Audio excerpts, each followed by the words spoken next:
Hi everyone and welcome back. In my last video, I explained what a camera RAW file truly is.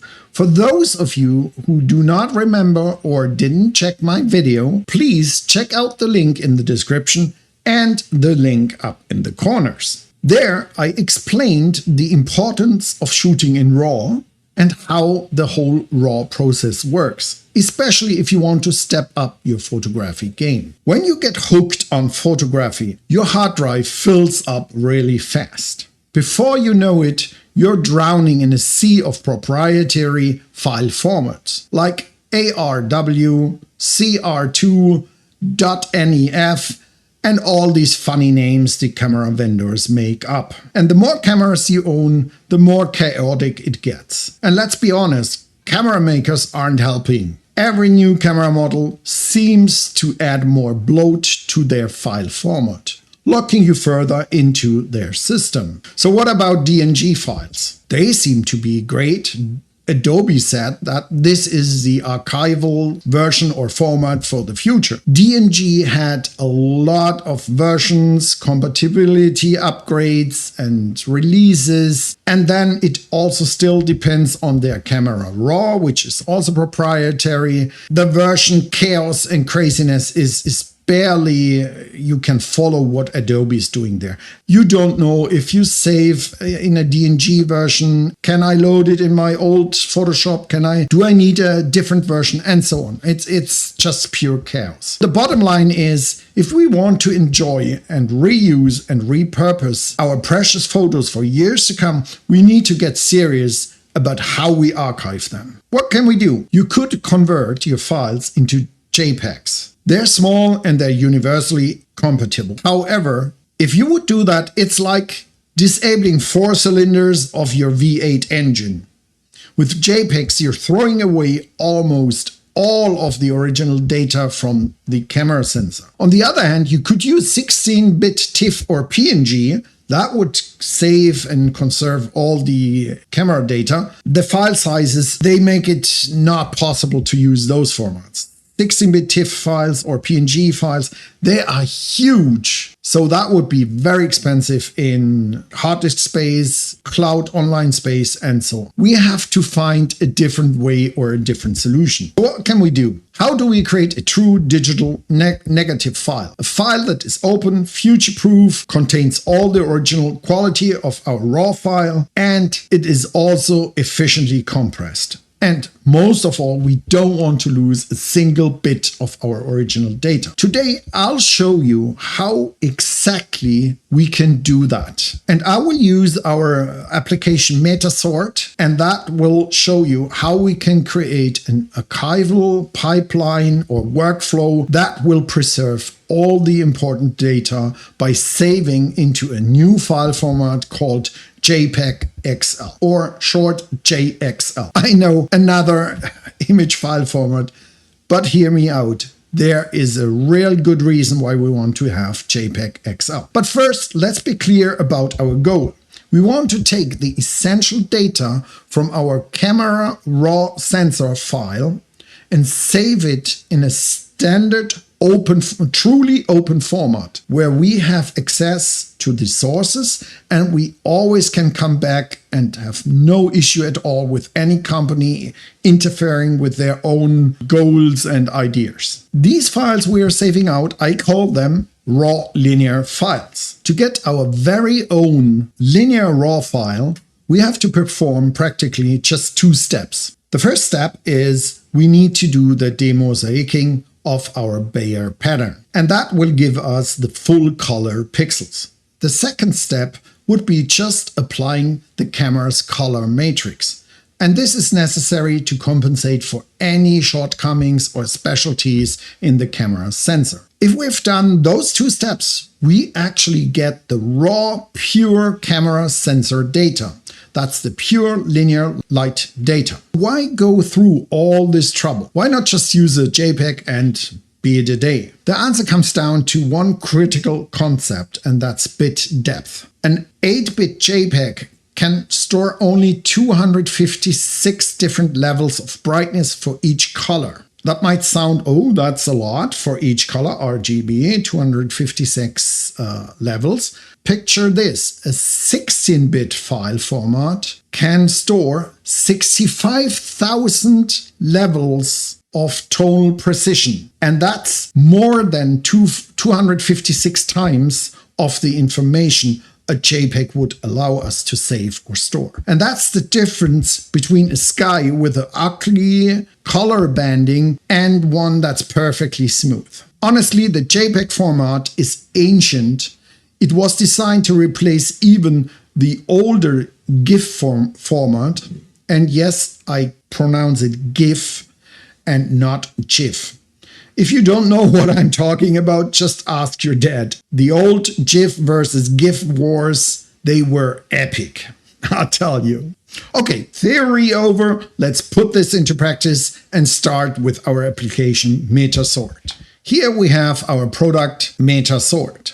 And with metaSort, we can do a lot of things. However, for now, we will concentrate on our main task, creating a JXL file out of a raw camera file. For that, we will concentrate for now only on the file manager section. Let me just close all the other sections and we will concentrate only in the file manager.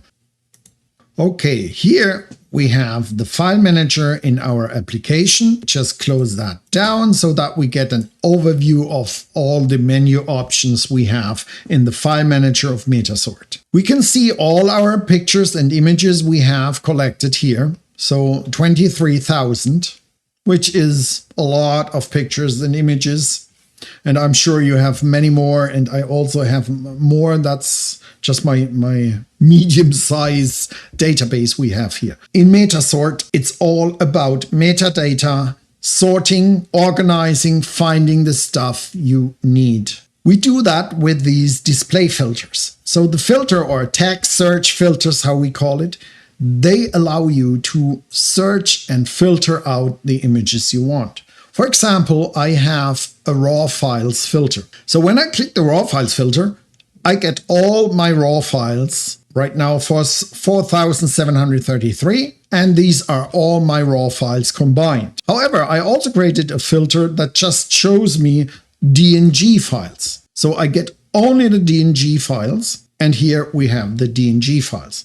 And I also have a special filter just for ARW. So now I get only the ARW files. On top of that, I created a special filter for the video tutorial pic. Let me just click this filter. So now the question is, that's all fine and good, but how do I get these filters? Are they always in there? But what if I don't have ARW files and so on? Let me just show you quick how we can create these filters and how powerful this system is. Practically, you can just right-click anything in our application. So our main driver is right-clicking. Whenever you want to do something, you just right-click. Let me just edit this tag search filter. We can see we can give it a name. I just gave it the name video pic, and I gave a tag search, or I created a tag search where I search for the rating equals to 5. Every image that has 5 stars is listed here. Go back.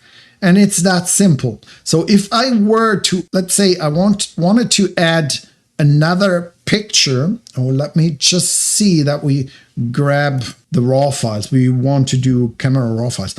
Let's just say I want to add this picture of the butterfly. Let me just click that. So here we have the butterfly. Don't mind how it looks right now, it doesn't matter. And I just do another 5-star. Now look what happens when we refresh this filter. So I put in 5 stars for the butterfly. We can see it here. And now if I click there, it refreshes and we have 13 images, and our butterfly should show up here, and here it is. That's how powerful and simple it is to create your own filters. And you can create as many filters as you want, as many databases as you want, and any kind of category. Was just a simple thing. Let's have a look. How did I the DNG filter? Right click, edit filter. I just have a tag search file ending .dng, and I get all the DNG files. Same for ARW. And now, how can we do all RAW files? We could just, let me just bring up the filter here as well. We could just add another file type. We just do a comma .cr2. Now we have added just another RAW file format. So it's that easy. It's that powerful to have these tag search filters, and they are really flexible and powerful. And you could have filters for image content as well. So you could search for, show me all pictures with cats, show me all pictures with whatever. So let me just show you how to create a new tag search filter. Right click on display filters, add a new tag search filter. It's called tag search. Same deal. We just click edit filter and then we give it a name. So let's say I want to name this cats. This filter is just all images or pictures I've done of cats. So I would just go and say cats. And if we want to be really accurate, we could have lions. Okay, let's just do that. And now we press the OK button and our cats filter is active and I get all the images where I have cats in them. That's how you do that, how you create your own filters. And if you don't want a filter, you can just remove it anytime. And we're back to our hand-picked filters. And the same deal is if we don't want to have any picture here, you can just remove the stars. And in our next call, because we're searching for all images with 5 stars, you could just remove it. So you just click the star. Now, when we refresh again, we go back and we have 12 pictures now. Those are the pictures we want to choose for our linear RAW file JXL export. Let's go to image convert. So the image convert menu section is responsible for all exports you do out of metaSort. We have several file formats we can choose. We can choose PNG, WEBP, and JXL 8-bit, JXL 8-bit lossless, JXL 16 lossless, and so on. So we are going to choose JXL 16. That's the 16-bit bit depth I was talking about with a huge amount of data. Actually, this file format can store more than any usual consumer camera creates right now. We have the full 16-bit. We can give it a compression quality. However, I chose lossless, so all our image data will be lossless. So we won't lose any data at all. The next option, and that's raw image RGB. What we are going to do to get the actual copy of our camera sensor data, we are going to do the minimalistic settings. We have this option here, pure raw. You can turn this off, then you can modify all kinds of data. However, we said we want to archive and keep our camera sensor data as is without modification, so that at a later time we can just pretend we just took the picture or the image.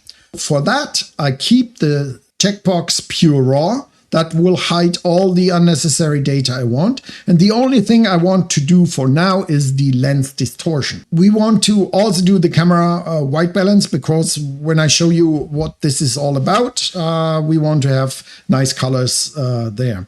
And then the color space. You can choose various color spaces. For now, we want the unmodified linear raw camera space. All the information we have in the camera or from the camera should end up in our JXL file.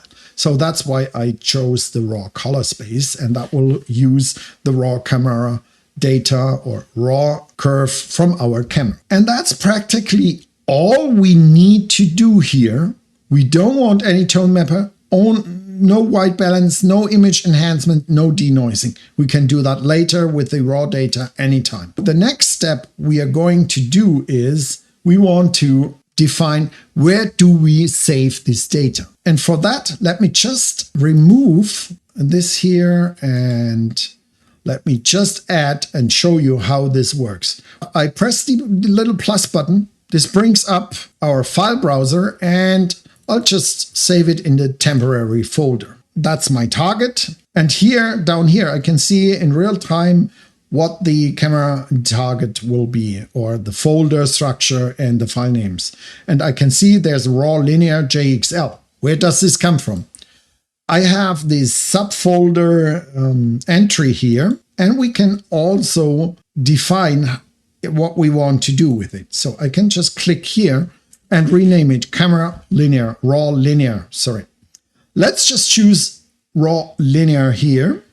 And you see now it will create a folder, subfolder raw linear in here. The file browser here, here's the Explorer of our temp folder. So what we should see in a second here is the creation of a subfolder, and then in this subfolder it will create the files. Turn on copy, and I want to have all files I have selected here with our file filter up here. So I press the button, and then the magic will happen. It will save out all these camera raw files as JXL files. Let's start. Let's have a look what we can do with these files now. So we exported all these JXL files, and now let's see what we can do with them and if the raw data is actually in these files. Let's have a look by opening an application like Affinity Photo, for example. Okay, here we go. We have Affinity Photo up and running, and let's just drag and drop image into Affinity Photo. So we have the picture or image now in here. What we can do is just go to develop, because we have this rich data, this JXL with 16-bit. We can see here it detected it's 16-bit RGBA 16. And we can do all the amazing recovery functions here. We can adjust the exposure. We can adjust the black point, the brightness, all the stuff, all the usual stuff. The great thing is we have all this rich data in here where we can adjust every aspect of our image without losing the data. And the thing here is now we are using JXL, which is a truly open source, open standard. It's free. It doesn't use any patented technologies in there. And it's amazing. It compresses like no other, even better than JPEG, has higher image quality than JPEG, even if you use the 8-bit version. The 16-bit version is perfect for reconstructing the original data of your camera sensor. Perfect for creating archives. So let me just close the Affinity Photo and let me show you or bring up a tool I wrote especially for this video. So I created this tool. It's not an image editor. However, it is meant to explain how much and how rich the data is we have in these files. Let me just bring up my own application here. And here we go. Here's the application I wrote for this video. Yes, it has a lot of sliders and stuff. However, as I mentioned before, that's not meant as an image editor. However, it is meant as an educational tool to show you what we can do and how much data we still have in these JXL files. Let me just load JXL file, go into our folder here, where we created our output. Let's start with some lost causes. I'll just load this image and keep in mind, this is a lost cause.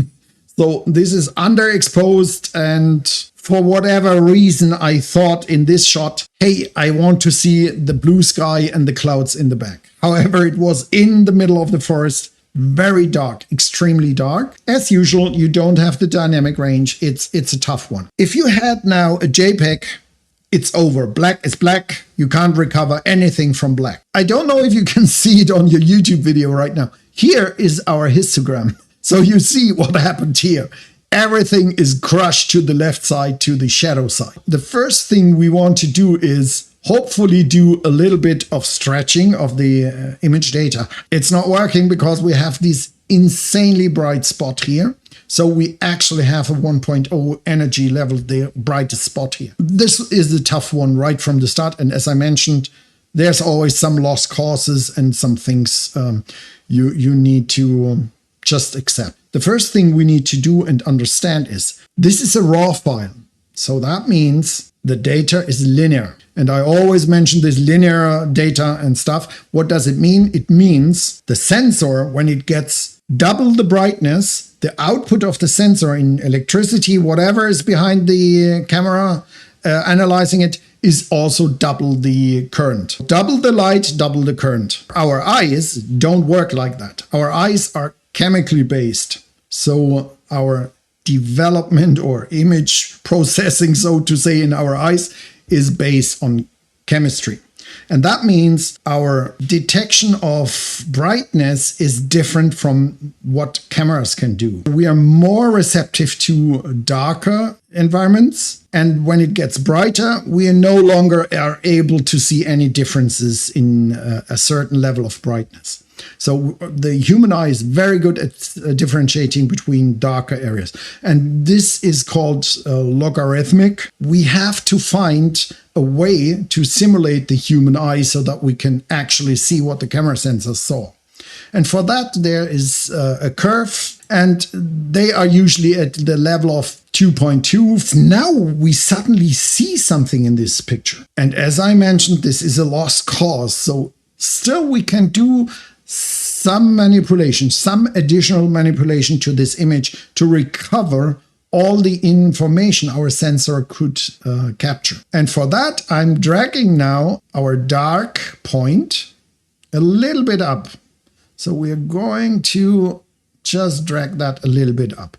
And what we also can do is we can say, okay, our camera sensor was really underexposed, so let's boost a little bit. And yes, this can introduce noise, and we have to counter that noise later. So here we can see that's black. There is no more, literally no data to recover. Let's just move on to some other classic photography hiccups or missteps. This is linear data. So right now what you see is the pure linear data as the camera sensor took it. Again, we go to our 2.2 region, and then we can actually see what the camera sensor saw in here. And for that, we can even now do our auto stretch levels. And now we get more dynamic range. You can see the histogram has changed. Now we have a proper white bright spot over here, and the medium spots and the very dark ones. And the height here is just the amount of pixels that are dark and the amount of pixels that are bright, and here are not so many bright pixels. When I increase the exposure, I can move everything over here, so this becomes now bright, and our really bright spots, you can see it here in the sky, they get burned out, and if I overdo it, the full sky is blown out, and we don't want that, obviously. So we go back to something like that. And again, same deal here. We can now do some recovery so that we get the information up here, or we want to get some more. Really, something like that. Here, where we can adjust in curves our contrast and whatever information we want. And this is a similar shot, also against the bright sky, clouds. And now we want to recover some of the information we have in this picture here. So for that, same deal, we can do the auto stretch a little bit so that we get the brightest spot sorted out, and now we can add a little bit more detail and contrast. Let's move on to another example. That's also a tricky one. And again, if you had this as a JPEG, it's over. Black is black, nothing to recover. And with JXL files, you can do the same deal. You can recover all the important information you have in this picture, and we can just go in here and do the same recovery we want to do here. In the sky, that's hopeless. We don't have the dynamic range, so that is blown out, but we can get our building really nice and well here. This is the huge advantage we have. So we're able to just convert a proprietary camera manufacturer file format, a RAW format, into something that everyone can read. And especially because it's free and open, we can recover the information at any time. We can go get the code, get the tools, and read that file format at any time later. Same deal here. We'll recover the information, do a little bit of stretch here, and there we go. A little bit of just a tiny little bit of contrast and brightness here where we have our little S-curve going on. We might want to get back our color here everywhere. So what's the takeaway? By using a modern workflow, you can free your photos from proprietary RAW file formats. And especially when using metaSort and the latest file format we have added to metaSort, which is JPEG XL, we offer a solution that is really advanced and unique on the market. You can turn all your original RAW camera data into a format that is open, can be archived for a long time and recovered at any time, and you won't lose a single bit of information. That's the power of JXL. And in our latest version of metaSort, let me just bring up the screen again, we added this file format, and we added it as a lossless version and as a lossy version. So you can either get a very amazing compression ratio by still having the best image quality possible. And we also offer other kinds of file formats you can explore when you have metaSort. metaSort is on the Microsoft Store right now. You can download it. We have a free version. Just try it out. Check our link in the description. Also, please do not forget to subscribe and like this video so we can continue doing these videos and explain you the world of photography. Thank you for watching this video. I hope to see you around for the next video. Keep in mind, I will continue bringing out new videos for metaSort and show you all the tips and tricks about metaSort and what amazing stuff you can do with this application. Check it out on the Microsoft Store, as I already mentioned. Thank you again for watching this video. Have a great day.